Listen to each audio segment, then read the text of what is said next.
الحمد لله رب العالمين والعاقبة للمتقين والصلاة والسلام على سيد الأنبياء والمرسلين وعلى آله وأصحابه أجمعين أما بعد۔ معزز سامعین کرام، آپ حضرات کے سامنے واقعہ کربلا کی تفصیل بیان کی کہ حضرت حسین رضی اللہ تعالی عنہ کو کس طریقے سے شہید کیا اور ان کے ساتھ جو رفقا اور ساتھی تھے ان کو کس نے شہید کیا، کس طریقے سے شہید کیا۔ آج آپ حضرات کے سامنے قاتلین حسین کا دنیا میں ہی بدترین عذاب جو ان کو ملا اس کے بارے میں تذکرہ کروں گا۔ چنانچہ حضرت حسین رضی اللہ تعالی عنہ میدان کربلا میں جب پیاس کی سختی کی وجہ سے کہ مخالفین نے جب آپ رضی اللہ تعالی عنہ اور آپ کے ساتھیوں پر پانی کو بند کر دیا تو پیاس کی شدت کی وجہ سے آپ دریائے فرات کی طرف پانی پینے کے لیے جب بڑھے تھے تو اس وقت آپ رضی اللہ تعالی عنہ پر حسین ابن نمیر نے تیر چلایا تھا جو آپ کے رخسار مبارک پر لگا تھا۔ اس کے بعد حضرت حسین رضی اللہ تعالی عنہ نے اپنا خون ہاتھ میں لے کر آسمان کی طرف پھینک کر اللہ رب العزت سے شکوہ کیا کہ یا اللہ، رسول اللہ صلی اللہ علیہ وسلم کی بیٹی کے فرزند، یعنی اپنی ذات مراد لے رہے تھے کہ اللہ تیرے حبیب کی بیٹی کے فرزند کے ساتھ اس وقت جو کچھ کیا جا رہا ہے، جو ظلم و ستم ان پر اور ان کے ساتھیوں پر کیا جا رہا ہے، یا اللہ تو دیکھ رہا ہے، میں اس کا تجھ سے شکوہ کر رہا ہوں۔ یا اللہ، ان دشمنوں میں سے کسی کو نہیں چھوڑنا، ان دشمنوں میں سے ہر ایک کے ٹکڑے ٹکڑے کرنا، گن گن کر ان سے بدلہ لینا، چن چن کر ان کو قتل کر دینا۔ یہ شکوہ حضرت حسین نے اللہ رب العزت سے کیا۔ مظلومانہ دعا حضرت حسین، مظلوم کربلا، شہید مظلوم، ان کی زبان سے ایک تو مظلوم اور دوسرا یہ کہ نواسۂ رسول،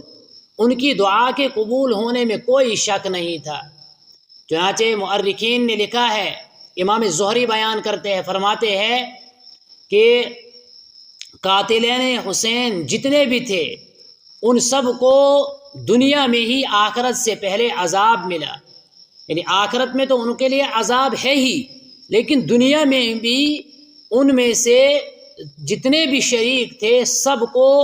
کچھ نہ کچھ سزا اللہ رب العزت نے مرنے سے پہلے دی۔ کوئی قتل کیا گیا، کسی کا چہرہ سخت سیاہ ہو گیا، کسی کا چہرہ مسخ ہو گیا،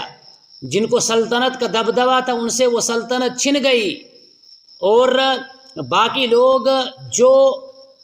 جتنے بھی شریک تھے ان میں سے ہر ایک کو کچھ نہ کچھ سزا اللہ رب العزت نے اس دنیا میں دی۔ یہ تو صرف ان کے لیے دنیا میں ان کو اللہ رب العزت نے عذاب دیا، یہ تو صرف ان کے اعمال بد کا ایک نمونہ تھا تاکہ اس سے دوسرے لوگ عبرت حاصل کر سکے۔ اصل عذاب تو اللہ رب العزت ان کو آخرت میں دیں گے۔ چنانچہ علامہ ابن جوزی نے لکھا ہے کہ حضرت حسین رضی اللہ تعالی عنہ پر تیر چلانے والا شخص جو حسین ابن نمیر تھا، یہ شخص اس نے حضرت حسین رضی اللہ تعالی عنہ پر تیر چلایا تھا جب حضرت پانی پینے کے لیے گئے تھے، تو اللہ رب العزت نے زندگی میں ہی اس شخص پر ایسی پیاس مسلط کی کہ یہ پانی پیتا تھا لیکن اس کی پیاس ختم نہیں ہوگی، پیتا رہتا تھا لیکن اس کی پیاس بالکل بھی ختم نہیں ہوتی تھی۔ اسی بیماری میں اللہ نے اس کو مبتلا کر کے اس کا پیٹ پھولتا گیا اور یہ اسی میں مر گیا۔ یہ سزا اللہ رب العزت نے اس کو نقد دی،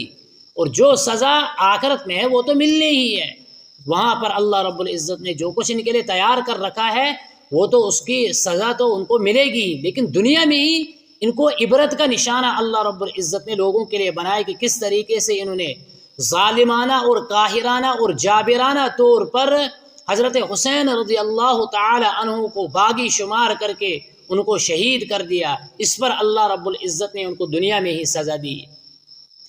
سبت ابن جوزی بیان کرتے ہیں کہ ایک بوڑھا آدمی اچانک نابینا ہو گیا، اس کی آنکھوں کی بینائی اچانک چلی گئی۔ اس سے لوگوں نے دریافت کیا کہ آپ کی بینائی کیسے اچانک ختم ہو گئی؟ تو اس نے جواب دیا کہ میں قاتلین حسین میں شامل تھا، حضرت حسین رضی اللہ تعالیٰ عنہ کے مخالفین جتنے تھے ان میں سے میں بھی شامل تھا۔ چنانچہ میں نے ایک مرتبہ نبی اکرم صلی اللہ علیہ وسلم کو خواب میں دیکھا، آپ صلی اللہ علیہ وسلم آستین چڑھائے ہوئے اور ہاتھ میں تلوار لیے ہوئے ہے، اور حضور کے سامنے وہ فرش بچھایا ہوا ہے جس پر انسان کو قتل کیا جاتا ہے، یعنی کسی جرم وغیرہ میں کسی کو سزائے موت جب دی جاتی ہے تو وہ فرش حضور کے سامنے ہے، اور اس فرش پر قاتلین حسین میں سے 10 افراد کی گردنیں پڑی ہوئی ہے۔ اس کے بعد یہ بوڑھے شخص بیان کرتے ہیں کہ پھر نبی اکرم صلی اللہ علیہ وسلم نے اس حضرت حسین رضی اللہ تعالی عنہ کے خون میں سے ایک سلائی اٹھائی، مجھے ڈانٹا، اور ڈانٹنے کے بعد خون کی ایک سلائی اٹھا کر میری آنکھوں میں ڈال دی۔ جب میں صبح جاگا، صبح میں بیدار ہوا تو میں دیکھ رہا ہوں کہ میری آنکھوں کی بینائی جو ہے وہ ختم ہو چکی ہے۔ یہ اس شخص کو جو حضرت حسین کے قاتلین میں موجود تھا، وہاں پر ان کے ساتھ شریک تھا، اس کو اللہ رب العزت نے دنیا کے اندر ہی نابینا کر دیا۔ اسی طریقے سے علامہ ابن جوزی بیان کرتے ہیں کہ جس شخص نے حضرت حسین رضی اللہ تعالی عنہ کا سر مبارک گھوڑے پر لٹکایا تھا، اس شخص کو اللہ رب العزت نے دنیا میں ہی اس شخص کا چہرہ سیاہ کر دیا، اس کا چہرہ مسک کر دیا، اور وہ تارکول سے بھی زیادہ سیاہ ہو گیا اس کا چہرہ۔ لوگوں نے اس سے پوچھا کہ بھائی کیا وجہ ہے، آپ کا چہرہ اتنا سیاہ کیسے ہو گیا؟ تو اس نے بیان کیا کہ اصل وجہ جو ہے کہ میں قاتلین حسین میں شامل تھا، حضرت حسین کو شہید کرنے والوں میں میں بھی شریک تھا، اور اس کی سزا مجھے دنیا میں مل رہی ہے کہ وہ اس طریقے سے کہ جب میں سوتا ہوں تو 2 آدمی آتے ہیں اور مجھے پکڑ کر ایک جھلستی آگ میں لے جاتے ہیں، اور لے جا کر اس آگ میں مجھ کو ڈالتے ہیں، جس آگ کی وجہ سے میرا چہرہ جل رہا ہے، اور مجھے اس کی تکلیف محسوس ہو رہی ہے، اس کی پریشانی مجھے محسوس ہو رہی ہے، حالانکہ میں بہت زیادہ حسین تھا لیکن آج میری یہ حالت بن چکی ہے۔ یہ شخص جو حضرت حسین کے قتل میں شریک تھا، اس کے چہرے کو اللہ رب العزت نے مسخ کیا کہ اس نے حضرت حسین رضی اللہ تعالیٰ عنہ کے چہرے کو گھوڑے پہ لٹکا کر لیا تھا۔ اسی طریقے سے علامہ ابن جوزی نے سدی سے روایت نقل کرتے ہوئے بیان کیا ہے کہ سدی نے ایک شخص کی دعوت کی، اس کو کھانے پر بلایا، کھانے پر بلانے کے بعد وہاں کچھ بات اٹھی قاتلین حسین کے بارے میں کہ اللہ نے ان میں سے ہر ایک کو دنیا کے اندر ہی سزا دی، ہر ایک کو دنیا کے اندر ہی ہلاک کیا۔ تو اس شخص نے سامنے سے کہا، جس کو دعوت کی تھی، اس نے کہا کہ اللہ نے جو قاتلین حسین تھے ان میں سے کسی کے ساتھ کچھ نہیں کیا، میں بھی ان میں سے تھا، میرے ساتھ کچھ نہیں کیا۔ چنانچہ جب دعوت کھا کر یہ اپنے گھر چلا گیا تو جانے کے بعد گھر میں جو ہی پہنچا تو چراغ سیدھا کرنے کے بہانے سے چراغ کے قریب گیا تو اس چراغ کی آگ نے اس کے کپڑوں کو پکڑ لیا، اس کے کپڑوں میں آگ لگی، اور لگنے کے بعد یہ جل کر خاک ہو گیا، جل کر بالکل ختم ہو گیا۔ سدی بیان کرتے ہیں کہ جب میں نے صبح اس کو دیکھا تو یہ ایسا تھا کہ گویا کہ کوئلہ بن چکا تھا، یعنی اتنی بدترین حالت اس کی ہو چکی تھی کہ یہ جل کر بالکل سیاہ ہو چکا تھا، اس وجہ سے کہ یہ حضرت حسین رضی اللہ تعالیٰ عنہ کے قتل میں شریک تھا، اور دعوت کے موقع پر اس نے کہا کہ کچھ نہیں ہوا، کچھ سزا نہیں ملی۔ تو ان تمام واقعات سے الباب کہ ان تمام واقعات سے ہمیں سبق یہی ملتا ہے کہ دیکھو، بظاہر تو ہمیں لگ رہا تھا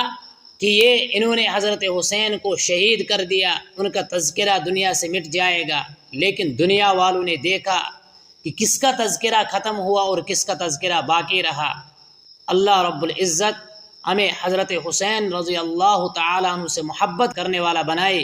ان کے سنتوں کی اتباع کرنے والا بنائے، ان کے طریقہ کار پر چلنے والا بنائے۔ وآخر دعوانا الحمد للہ رب العالمین۔